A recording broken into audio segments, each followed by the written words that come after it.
Hi, how are you? Look, I must apologise. As I got to the end of the webinar today, I forgot to actually answer all your fantastic questions. So I thought that it might be pertinent of me to actually spend some time to go through those questions and give you some feedback. Okay, so I'm going to start. I'll go through them progressively. There's a lot of questions about thanking me for the webinar. It's my pleasure. Look, we love to engage our users and provide them with relevant information to help them with design. And I hope that you got something out of the webinar today. There's a question about, can I also check punching shear on the edge of walls along the exterior with one side of the slab only? Yes, it can. Go for it. Check it. Okay. I did mention to you that there are certain scenarios where you may have high stresses locally at the ends of walls, and there's been a lack of code guidance in this area. We are checking relative to code guidance, and you know that there's some factors that we are applying to the shear forces to increase those, but you may just want to satisfy yourself that they are compliant with those local checks. So you may just want to look at the end zones and check to see whether they are satisfying the code or not. Does Prota Details provide punching reinforcement details for drop downs, edge columns, and internal columns with drops? Well, look, watch this space. We're not going away, and we've got some fantastic technology in the wings. So yes, although we're not doing full detailing of all the flat slab requirements, nobody is at the moment, but we've got some fantastic technology that we're working on. So for all these localized detailing requirements, including drop head panels, just watch the space, keep tuned to Prota, and we'll let you know. Can we rotate panel axes to allow for different rebar directions? Do these need to be orthogonal? Well, firstly, they don't need to be orthogonal. We will check them under the local axes, and you can provide reinforcement detailing in any direction you like. So you can cut those strips that you might have seen. They can be cut in any direction you like. It's entirely up to you. So you can just do this to suit. Can punching shear reinforcement design throughout the software? Yes, it can.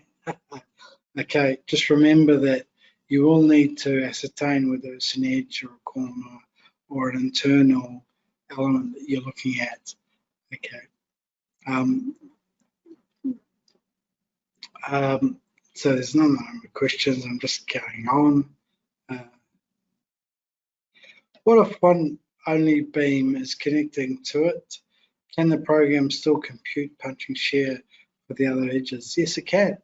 Yes, you can perform a punching shear check for any column or wall element, and you can adjust the parameters accordingly. Okay, so if you want to admit a certain zone of the beam that's framing in, you can do that, and you can check locally.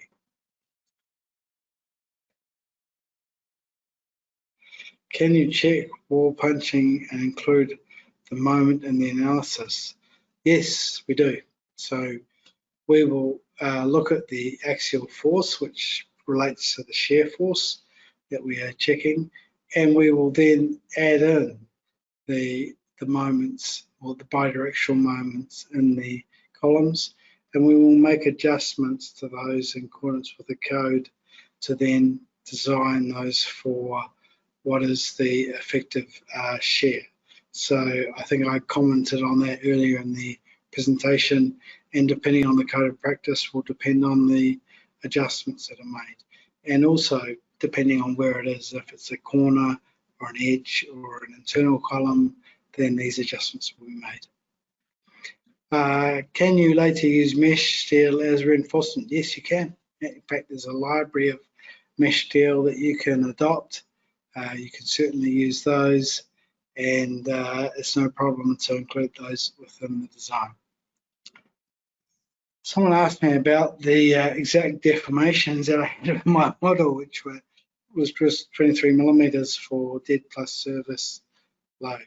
So look, as I mentioned, it's entirely up to you, and it really depends on the criteria under which you're designing the building.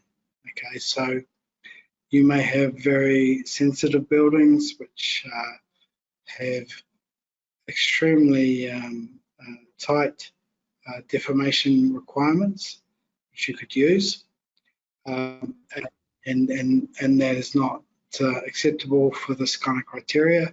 You may have normal buildings and serviceability, which this is perfectly acceptable. So it really will depend on the criteria under which you design the building, and it will also depend on the conditions. So we are also looking at, when we make those adjustments, creep and shrinkage effects over a long term. So we are making quite significant adjustments to the stiffness properties, and you know, that will really depend on whether you feel that those are acceptable or not as an engineer. So we can't guarantee that those results are acceptable, but it will be up to you and your judgment as a professional engineer as to whether they are acceptable or not. Okay, there's other questions about here as to whether or not we need to we can extend the presentations. Yes, I hope you see that. Okay, do we need to run decomposition before we run building analysis? No, don't. Okay, that was a kind of a legacy issue, and that we didn't have to mesh the slabs. There's another question here about, did I turned off the diaphragms? Well, look, once you mesh a slab, you don't actually need to include the diaphragms. You can ignore them. So the diaphragm is acting in a semi-rigid diaphragm manner. You could, if you want to keep things completely rigid, keep it as a diaphragm. But we are meshing the slabs in those levels, and the diaphragm is based on semi-rigid behaviour. But remember that it is a diaphragm, and it's very stiff. So the likelihood of there being much differential deformation between elements and the diaphragm is limited, but we are considering that within that model. So you have a choice. And in my example today, I turned off the diaphragms, and I also completely meshed all the slabs within the building. So that's fine, you can do that. The loading is all automatically distributed. In past versions of the software, you didn't have that option to mesh the slabs, so you had to do that in a pre-analysis fashion. That's no longer required. You can just go ahead and mesh everything, and it will go away and consider all of that within the analysis. Okay, let's have a look and see where there's other questions here. When will we get the video recording? Well, look, I mean, I'm posting this late, so myself, my comments here, and past comments and the video itself are all available online, and you're most welcome to review those, and you can comment, feedback, ask me any questions you like. It's fine, and we're more than happy to answer those. Okay. Well, another interesting question. Kind of like these questions. They're great. If If a concrete column are to be replaced by steel columns, would it be feasible or possible? Well, yes, you can. You can replace those. We actually even look at making an estimate of the perimeter under those situations. But you may want to adjust those parameters accordingly, and you can do so within the punching checks. Okay, so you may want to look at locally at what it's checking, and you may want to make adjustments, and that's all feasible in the software.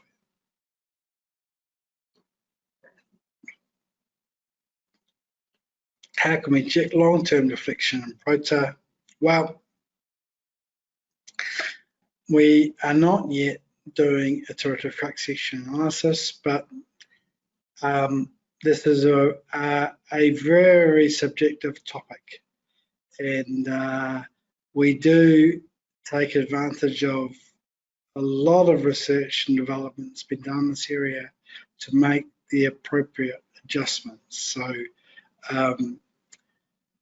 it's very subjective. It really depends on when you prop or are you propping, when those props are removed. There's lots of different scenarios that will affect your engineering judgment in this area.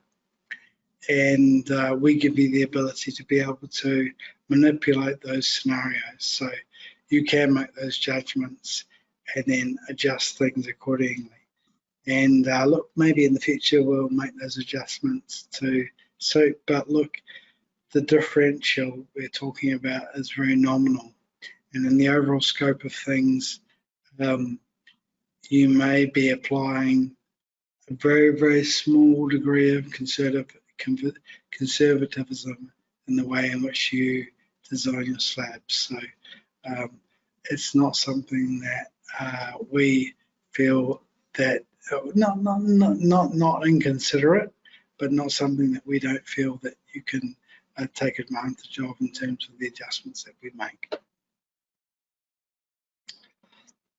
Does EC8 permit the use of flat slabs in seismic regions? Well, very, very interesting question.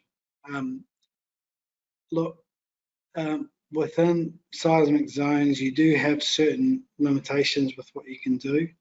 The problem really is not so much with the columns, but with the slabs in terms of providing ductility demand. And these can be compromised in high seismic zones. So you may be able to get away with this with low seismic zones, but when you get into high seismic zones, you may find that those local stresses are not as sustainable within the design, and you cannot provide the appropriate ductility demand to satisfy the code. So it might be fine if you're designing buildings in say in low seismic zones like here in Malaysia or perhaps in Singapore, but when you get into high seismic zones, this is a very difficult criterion to match, and we would recommend in this situation that you are actually looking at providing really a focused design for these types of scenarios. Okay, so we're not discounting it, okay, not at all, but just be aware that you've got other criteria to the code that you need to meet to ensure that this is effectively handled. So so that really finishes my recording. I hope that you enjoyed the follow-up to the presentation today. I'm sorry I didn't answer your questions during the event, and I hope that what you've seen today is sort of provided you some more insight into what we're doing. Now, somehow I'm going to try and close this webinar and keep the recording. Okay, so let's see how we get on. Okay.